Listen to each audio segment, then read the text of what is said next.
পুলওয়ামার জঙ্গি বিস্ফোরণের ঘটনায় উত্তাল কাশ্মীর থেকে কন্যাকুমারী, শোকে কাতর গোটা দেশ। প্রতিবাদে সোচ্চার সমুদ্র হিমাচল। নিহত জওয়ানদের শ্রদ্ধা জানাচ্ছে দেশের সব মহল।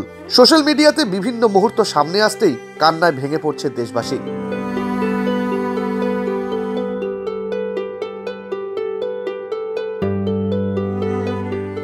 সেলিব্রিটির চাদর খসে পড়ছে তারকাদের। এক জওয়ানের লেখা কবিতা পড়ে কেঁদেই ফেললেন টলিউডের সুপারস্টার জিৎ। এই সেই কবিতা। किसी गजरे की खुशबू को महकता छोड़ आया हूँ, अपनी नन्ही सी चिड़िया को चहकता छोड़ आया हूँ।